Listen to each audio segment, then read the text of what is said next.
Hello and welcome. You're with IndiaPostLive.com, India's first live interactive web television. This is your very own platform where you can interact with us live as we speak simply by clicking the participation button. You can, of course, write in to us with your posts. You can send us your video comments and your tweets at @IndiaPostLive and #IndiaPostLive. I'm Nilanjana, and today we are going to talk about the issue that has been haunting all Indians for several weeks. In the first week of September, our television monitors, our desktops and our laptops were flooded literally with images of the Kashmir floods. It was an unprecedented incident, and it hit Srinagar, the capital city, in such a manner that ordinary streets of the capital were completely flooded. The water rose to, as far as the second floor. People were stranded. People lost everything. Lives were lost. Over 250 is the official figure. The actual number might be more. And over 7 lakh people in the state of Jammu and Kashmir have been affected. You can see images of that deluge on your screen. There was a consistent downpour, and the river Jhelum appeared to go out of control. And as you're all aware, river Jhelum runs through Srinagar, and it just flooded the entire capital. And of course, the other places in the state, Jammu was also affected. But in Srinagar, the devastation seemed to be more because Srinagar is like a basin. So the water from other places, the water seemed to recede, but that was not happening for a very, very long time in Srinagar. The government figures estimate that about 6,000 crore worth of damage has happened. So to rebuild the roads, to remove the debris, to rebuild all those lives that have been displaced, the entire cost would be about more than, in fact, 6,000 to 7,000 crore rupees. So that is just an estimate. You can see over there the houses that have completely been demolished in the floods. This was a grim reality that people had to face. And of course, there was a huge contingent of journalists who flew in and who reported to us live whatever was happening out there.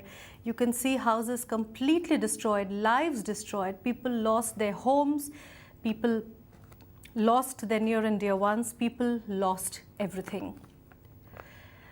Now, let us talk about what is the ground situation now? What is happening now? What do the people of the state require at this very moment?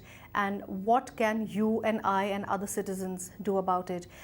Joining me online, I have someone who has started a voluntary group in Delhi. The group is called, the NGO is called Kashmiri Volunteers in Delhi, and it is headed by a young woman from Aligarh called Aman Karim. Aman joins us online from Delhi. Hi Aman, welcome to India Post Live. Aman? All right, I think the video has frozen. We'll try and get back to Aman as soon as we can. All right, so the magnitude of devastation over there has been tremendous. And in fact, what is the worrying factor about it is that once the water recedes, there are fears of an epidemic. There are fears of diseases. So lack of medicines, lack of clothes, food, basic essentials is something that have definitely, and not to mention, businesses have been lost, shops have been lost. So people have actually, they have to start their lives from scratch all over again. I'm joined on the phone line now by Maqbool Sahil, who is a journalist working out of Kashmir, and he personally has suffered a lot of losses in that deluge. Mr. Maqbool Sahil, thank you so much for joining us on the phone line. Thank you for calling me. Pleasure ours. Sir, why don't you just take us through, what exactly happened? You literally saw the water level rising in Srinagar, isn't it? Yes, it was just like a big bang, and we could even not, think and decide what should we do. Suddenly, there was a heavy flow of water, Right. and the place where I used to live, the banks of the river were just broken down, and we were just like floating in the river. I could not save anything from my living room, Huh. including my very, out of stock and very rare books, which were in lakhs of rupees, and my beddings and my computer and my laptop was floating on the water. And I could hardly manage to escape from that place along with my son. And after that, we lived somewhere out of the Srinagar city for Right. 7 days. It was just like a relief camp arranged by the locals there. And the life was very tough at that time, and people were dying everywhere. The whole, life was shattered down. And I don't think I can express Naturally. in words and what happened with us. Naturally. Let us also try and bring you some satellite images while we talk to you, Maqbool Sahab. Yeah. Some satellite images of what Srinagar was earlier and what Srinagar became after the floods while we talk to you. Right. Okay. See, that is what happened. That is Srinagar after the floods, and entirely submerged in water. Those are satellite images. And just imagine the capital city being completely submerged. I think this is, okay, that you can see, that is the Char Minar and the Char Chinar, sorry, the Char Chinar area. It is in between the famous Dal Lake, a very famous tourist spot, and Yes. people use it to go there for picnics and enjoyment. Absolutely, and you can just see that little thing there. You can see the Charchinar, and around that, it's completely flooded with water. So the entire place, just completely submerged underwater. Sir, you said you lost everything. You lost your books, you lost your computer, your laptop. How did you manage to escape? How did you manage to get out of the house, sir? Basically, I had a two-wheeler there, and I used to ride that. But at that time, it was raining continuously for so many days. Yeah. And the plugs were short. It didn't start. And I, hold the hand of my son, and we just ran away. And there was some vehicle, and it was also, the vehicle was running away. And suddenly, it was my good luck that the person driving the vehicle, he could recognize me. And he said that, okay, come in. And just within seconds, we were moving on. The water was chasing us. And I'm very thankful to that friend who helped me to manage out of the danger place. So, as a journalist, why would you, everybody's talking about how the entire state machinery collapsed. I don't think, I don't think we must say the collapse. It was nowhere.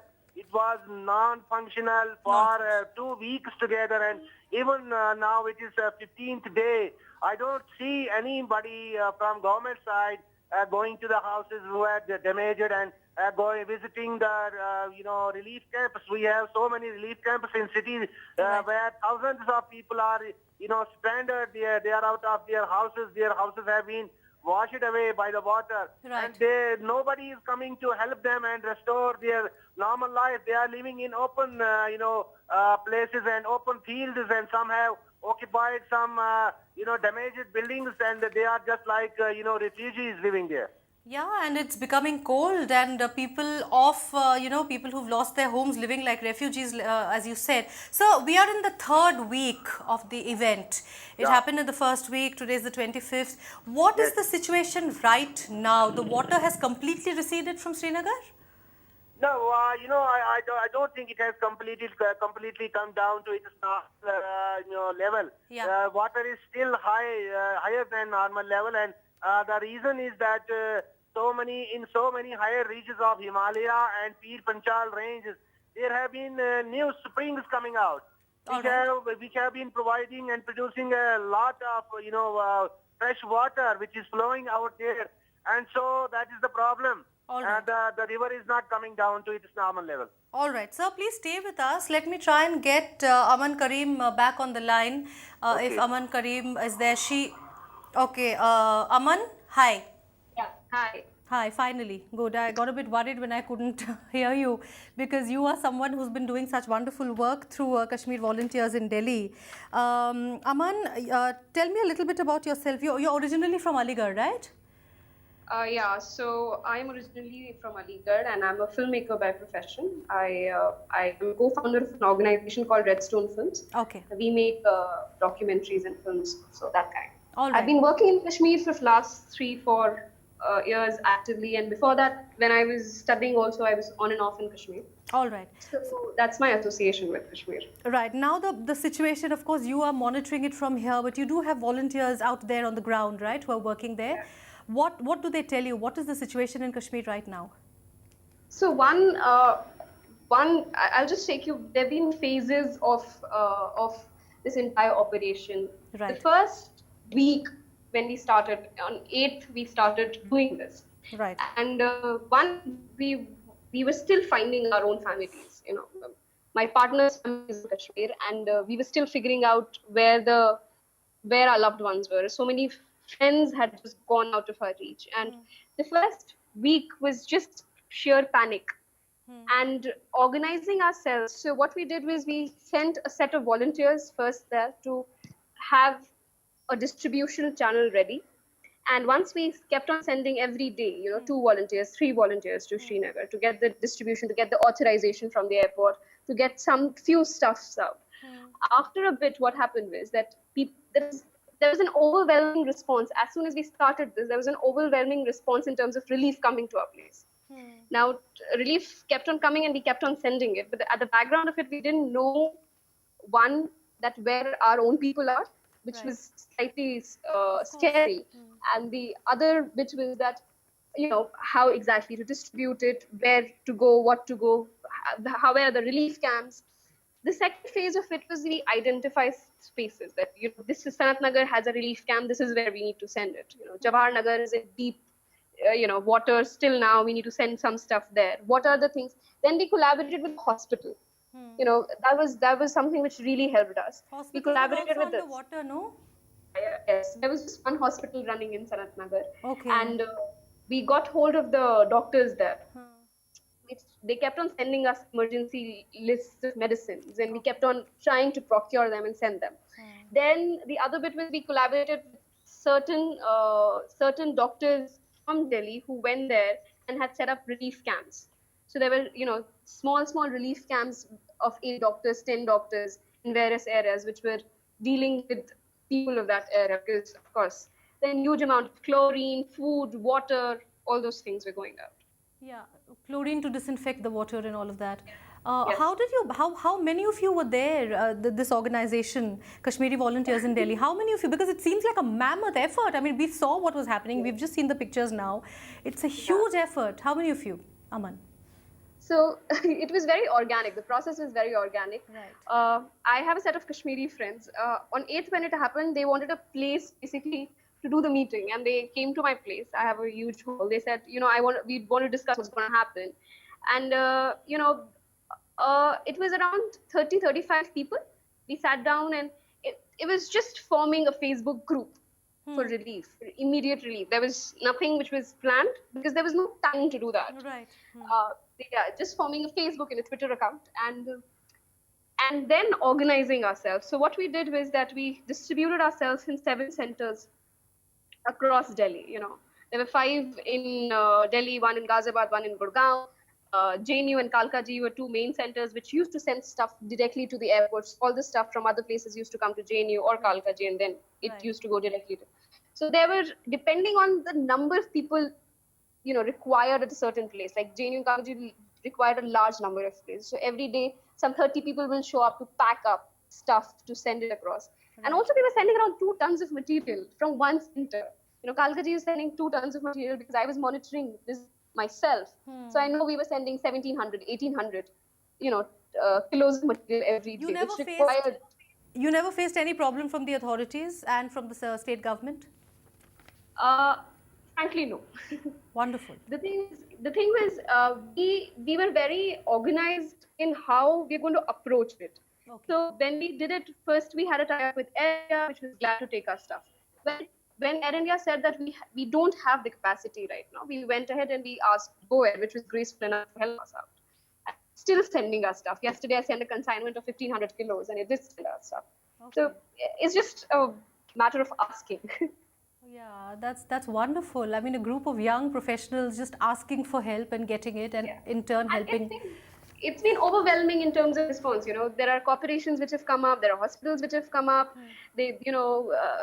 huge organizations which have come up just asking us, how can we help you do this?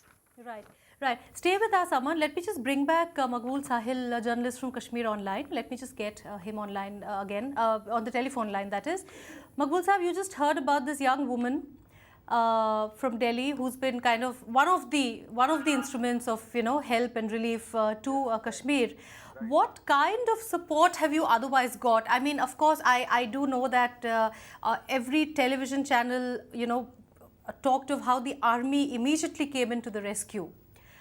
I don't, basically the Srinagar is a capital of our state and it is summer capital as well. Yeah. The problem was that a huge number of tourists and, non-state subject laborers was, stranding inside the water, inside the flood. Basically, army took the operation, but mostly the VIPs and tourists and these non-Kashmiri laborers. It is a common complaint in Srinagar that the priority was given to them. But Okay. I can't deny that army took a very good step and they rescued a lot of people. But the level and the density and the force of the flood was so huge that it was not in the hands of them. It was a natural calamity. Right. But at least there was a hope that somebody came out and somebody was in action, and rather than state government which holded the responsibility, state government was not seen anywhere. Some central, Mr. Modi visited 2 times and Rajnath Singh visited Kashmir and so many other people came from Delhi. But even, I will tell you one fact that even CM Omar Abdullah and his Deputy Commissioner Srinagar, they admitted that they were not in touch with each other because of the, mobile and telephone line was dead. Right. And that is the situation. You can understand when CM is not in touch with his senior officers, what administration can do in such a situation? Complete collapse. Complete collapse. It was complete collapse, yes. Right. What about the other NGOs like Aman Kalim's? We just heard about her work. What about other NGOs and the help that you're getting presently? The Kashmiris. You said that the others were given priority, but they have been, they are out of there. What about the Kashmiris now? What kind of help are they getting from NGOs? Yes. Whatever they are getting it from NGOs so far. And yesterday I visited a medical camp here and I saw that there were few doctors who said that they have come from Hyderabad. And I saw some doctors from Madras and Delhi and Punjab, and relief is also coming from outside. But I have not seen anything since then, anything coming from state administration or state government. State government they are not even in position to go house to house and see what is the assessment, what is the damage, and what kind of relief they can provide. Right. They are just going through the books and they are, assessing it. They are, following the rules. When there is a natural calamity, when there is such a huge, devastation, one has to, cross the limits and come out of their rules and regulations and just take quick steps and help the mankind. But I don't think there is happening something. But yes, we must appreciate that some non-governmental organizations, particularly outside Jammu and Kashmir, they came and they are working in here. Right. Thank you so much, Maqbool Sahab. Thank you so much for that. Let me bring back Aman Kalim now. Aman, you just heard what Maqbool Sahab said. He had to just get out of the house. With his son, and he managed because he lost everything. He's a journalist in Kashmir and he's said he's lost everything there. What do the people really need now? What are you focusing on right now for the people there? Water, medicine. Water and medicine. Still, there are areas. Yesterday we went for a recce around Srinagar, hunting down places, what are the requirements, and we prepared a list that this area needs this, right. And still there is a huge requirement of water. There's a huge requirement of medicines and still food, basic needs.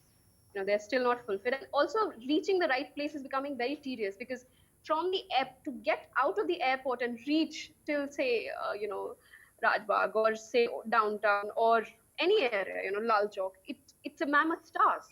How do you transfer stuff? Still there is water everywhere. Still there everywhere. How do you transfer stuff? Also, I just what Maqbool Sahab said, I just wanted to point out one thing: that the tragedy was so mammoth, Yeah. that that for state to function, for things to be in an organized fashion, it would take time. So it was something which organizations, young people like us, were inevitable to do it, because it was our families involved there, and people just came together. It was just that. So we cannot always expect state to come out for the rescue in 100%. It's going to be very difficult. Yeah, of course, but I mean, there was a certain lack of, when you're seeing even your leaders not, after 2 weeks, what Maqbool Sahab said, I'm just playing the devil's advocate here, when you do not see leaders meeting people, assuring them, leaders, elected leaders, people who are supposed to serve the country, serve the people, when they do not meet the people and reassure them and tell them that, okay, we are here to help, we're doing whatever we can, then there is a certain amount of anger, angst, anguish among people, which I think Maqbool Sahab is feeling. Which is absolutely fine. It's absolutely fine. But I've worked with a set of Kashmiri boys here, and that's been consistent, complaint about state not being active. Yeah. I have just one opinion about it. Yeah. You see, right now we have to set a certain level of priorities. All our fights can wait. Let's just prioritize on relief and rehabilitation right now. Absolutely. And just see what we can do. The state will come, the state will play its role. Let's see what we can do. Let's not make it a case of ultranationalism at one point and politics. Yeah, Thing. I understand. But as a filmmaker yourself, journalists and everybody is quick to jump to the conclusion that elections are rahe hai, political will nahi hai, and all of that. So yes. I completely buy your point. I completely agree with what you're saying, that the need now is to just get all the efforts together for rescue and rehabilitation. And yes. All right, so just to give you a feel of the kind of devastation that happened, there was a video which we are playing up on the screen right now of there was this bus. This happened during the deluge, and there you can see people just being unable to, the bus being unable to manage its way, and people just literally falling off the bus and being swept away in that deluge. We just showed some very horrifying pictures there. I mean, that's the kind of deluge there was. And when it affects the capital city, that becomes all the more difficult for the government, when the capital itself is, where all the resources are supposed to be centralized, is completely underwater. Maqbool Sahab, are you still there? All right. I think we have lost Maqbool Sahab's connection on the phone. He has, of course, lost his computer and laptop and everything. He was gracious enough to join us through the phone line. All right. Aman, thank you so much for your, sharing with us your efforts and what you're doing. And, of course, for all those of you who are watching India Post Live, please contact Kashmiri volunteers in Delhi if you are based around this part of the country. And of course, you're aware there are lots of NGOs, as Aman also said and as Maqbool Sahab also said, who are working round the clock to provide rescue and rehabilitation for the people. So there is a lot that needs to be done. As she said, as Aman said, there are medicines to be given. Of course, food, clothes, all the necessary items. If there's any way you feel you want to contribute, please do so. Let us not forget the Kashmir issue. Let Kashmir not stop being a headline just because it's 2 or 3 weeks old. We need to keep the momentum going. Lots and lots of lives have been damaged, have been lost. So, through India Post Live, if you have any comments to make, if you have anything to say, please write into us. Please post us your comments. Tweet us at hashtag India Post Live and @India Post Live. Aman Kaleem, thank you so much for joining us once again, and congratulations on the great job. Please keep it up.